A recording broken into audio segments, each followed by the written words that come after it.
तुम्हा सगळ्यांचं मनपूर्वक स्वागत।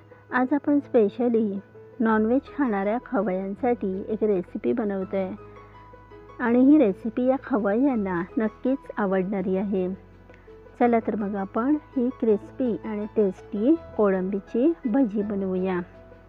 इथे मी कोळंबी स्वच्छ धुवून घेतली आणि आतमधला जो काळा दोरा होता तो काढून घेतला आणि पुन्हा 2 वेळा धुवून यामध्ये मी पाव चमचा मीठ, पाव चमचा हळद पावडर, अर्धा चमचा लाल मिरची पावडर आणि 1 चमचा आलं लसूण पेस्ट घालून हे सगळं मिक्स करून घेतलं। आता इथे मी 1 चमचा कोकम रस म्हणजे आगळ घालून घेते। तुम्ही इथे लिंबू रस पिळून घेतला तरीही चालू शकतं। हे सगळं मिक्स करून मी 10 मिनिटं बाजूला ठेवून देते।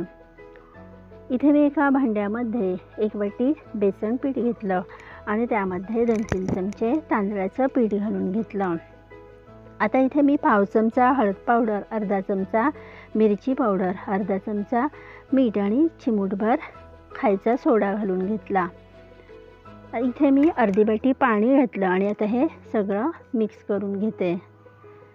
सुरुवातीला मी थोडंच पाणी घातलं होतं, पण अजून आपल्याला पाणी लागणार आहे, त्यामुळे मी आणखी अर्धी वाटी होतं ते पाणी घालून घेतलं आणि हे छान मस्त असं फेटून घेतलं। हे पीठ व्यवस्थित फेटून घ्यायचं म्हणजे आतमध्ये ज्या पिठाच्या गुठळ्या असतात त्या पूर्ण मोडून जातात। इथे मी थोडीशी कोथिंबीर चिरून तीही टाकून मिक्स करून घेतलं। हे पीठ आपलं जाडसर झालं पाहिजे। याच्यात जर पातळ झालं किंवा पाणी जास्त झालं तर आपल्या कोळंबीला हे पीठ बाइंडिंग व्यवस्थित होणार नाही, त्यामुळे पीठ अशा पद्धतीनं जाडसर झालं पाहिजे। इथे मी कढईमध्ये तेल अगोदरच तापत ठेवलेलं होतं, त्यामुळे आता मी ही कोळंबी पिठात बुडवून या तेलात सोडून घेते। इथे आपला गॅस सुरुवातीला मंद आचेवरच ठेवायचा आहे आणि ज्यावेळेला सगळी भजी आपली ही जी कोळंबी तेलामध्ये सोडून होतील त्यावेळेला गॅस मध्यम आचेवर घ्यायचा आहे। ही भजी लगेच घातल्यानंतर परतायची नाहीत, कारण पीठ आपलं ओलसर असल्यामुळे ही भजी मोडू शकतात। एक 2-3 मिनटं झाल्यानंतर मी ही भजी परतून घेतलीत। यांना कलरही मस्त आलेला आहे।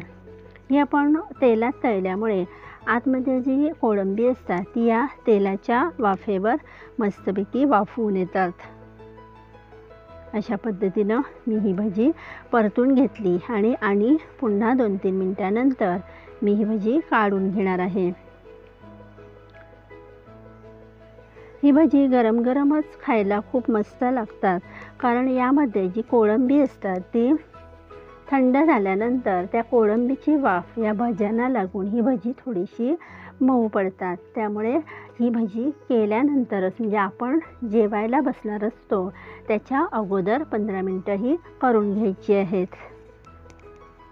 आता मी पुन्हा ही भजी आतमध्ये घालून तुम्हाला तळून दाखवते।